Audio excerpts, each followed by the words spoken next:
நான் மட்டும் தான் இந்த இடத்துல பேசுவேன். ஏ கூறு கட்டவளே, இங்க என்ன நடக்கு? நீ ஆண்டி சிரிச்சிட்டு நிக்கா? எதுக்குமா கோபப்படியா? எங்க மாமியார் தான் வீட்டு பக்கமே வர வேண்டாம்னு சொல்லிட்டாங்கல்ல, அத நினைச்சுதான் எனக்கு மனசுக்குள்ள ஒரே சந்தோஷமா இருக்கு பாத்தியா? எடி, முன்னாடியே மாமியார் வீட்ல இருந்து வாரத்துக்கு ஒரு கண்டு பெட்டி கட்டிட்டு வருவே இல்லடி, அப்பவே நான் உலக்க எடுத்து உனக்கு தந்திருக்கணும். அன்னை தந்திருந்தனா இன்னைக்கு இந்த நிலைமை வந்திருக்காது. இன்னைக்கு நான் சொன்னா இந்த வீட்டுல யாரு கேட்டா? அம்மாவா செல்லம்மாவா தங்கம்மான்ல இருந்துட்டு இருந்து அம்மா வேற எங்க போவா? அம்மா வீட்டுல தானே இருக்கியா? வாரத்துல எல்லா நாளும் இங்கே வச்சுக்கிட்டு இப்ப அனுபவிங்க. எம்மா நீ டென்ஷன் ஆகாதம்மா, ஒரு பிரச்சனையும் இல்ல. என்னடி சொல்ற? நான் எப்படி சங்கடப்படாம இருக்க முடியும்? உன்னால உன் மாமியார்கிட்ட இருந்து எப்படி பேச்சன வாங்கி தெரியுமா? ஆத்துட்டு தானே இருக்க. எம்மா எங்க மாமியார் பேசியதெல்லாம் ஒரு பேச்ச எடுக்காதம்மா.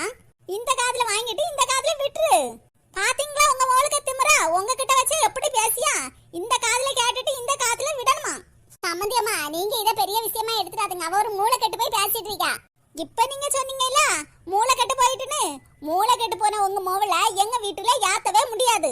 என் மாமியார் பேசியத பார்த்தா எனக்கு சிரிப்பா வருது. என்னதோ நான் மாமியார் வீட்டுக்கு தான் வருவேன், அங்கதான் இருப்பேன்னு அடம் பிடிக்க போல இல்ல என் மாமியார் பேசுறாங்க.